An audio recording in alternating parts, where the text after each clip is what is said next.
Assalamualaikum warahmatullahi wabarakatuh. Apa kabar semuanya? Semoga selalu sehat, dilancarkan rezekinya, dimudahkan segala urusannya ya. Amin.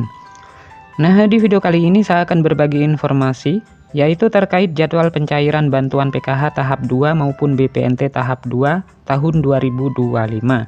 Kapan PKH dan BPNT mulai dicairkan kembali. Jadi simak jadwal dan tahapan-tahapan pencairannya ya. Maka dari itu, simak terus videonya sampai selesai agar supaya tidak ketinggalan informasinya.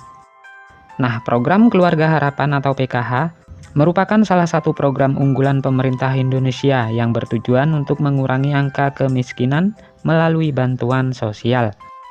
Nah, untuk pencairan tahap pertama, ini berlangsung sejak bulan Februari dan berlanjut hingga bulan Maret tahun 2025. Karena masih banyak para KPM yang belum cair bantuannya. Hal ini tentu memberikan harapan bagi banyak keluarga penerima manfaat KPM ya, yang menantikan bantuan ini untuk memenuhi kebutuhan sehari-hari. Pencairan dana PKH dan BPNT dilakukan secara bertahap. Dana yang telah dicairkan akan masuk ke rekening Kartu Keluarga Sejahtera atau KKS. Adapun KPM PKH BPNT yang dicairkan melalui kantor pos Indonesia.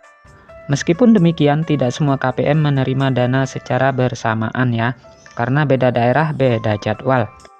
Dan berikut jadwal pencairan PKH dan BPNT untuk tahap 2. Nah, perlu diketahui bahwasanya pencairan PKH maupun BPNT itu disalurkan dalam 4 tahap sepanjang tahun. Dan berikut ini adalah rincian jadwal pencairan untuk masing-masing tahap ya. Untuk tahap yang pertama itu sudah mulai dicairkan dan hampir merata ya hingga sampai saat ini. Walaupun masih banyak para KPM yang masih belum cair bantuannya. Dan untuk tahap yang pertama ini masih terus dilanjut dicairkan hingga bulan Maret tahun 2025. Baik yang lewat kartu KKS maupun yang lewat PT Pos Indonesia. Sedangkan untuk tahap 2 ini akan kembali dicairkan di antara bulan Mei dan Juni. Untuk tahap yang ketiga ini akan dicairkan di antara bulan Agustus dan September. Dan tahap yang keempat di antara bulan November dan Desember, baik PKH maupun BPNT.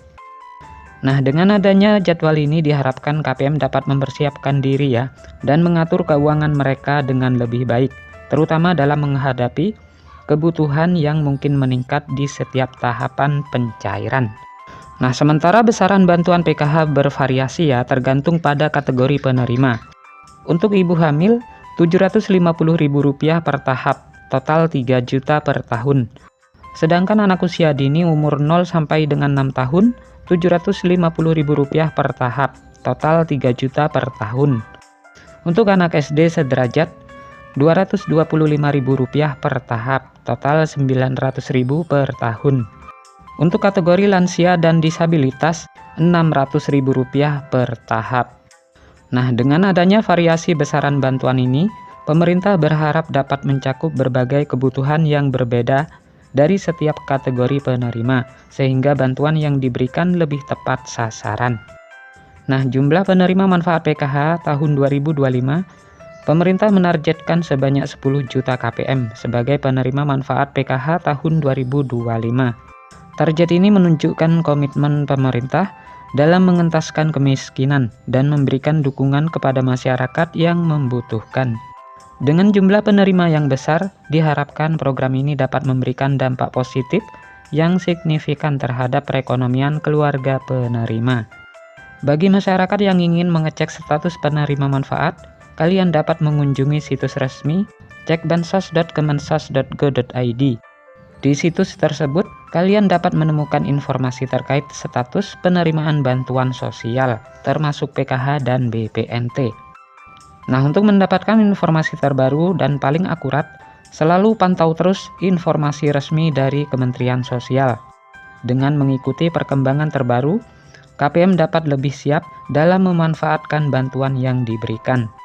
Dengan adanya bantuan ini diharapkan dapat meringankan beban ekonomi dan membantu keluarga dalam memenuhi kebutuhan dasar para KPM. Nah, jadi itulah informasi yang dapat saya sampaikan, semoga bermanfaat. Sampai ketemu di informasi-informasi selanjutnya. Assalamualaikum warahmatullahi wabarakatuh.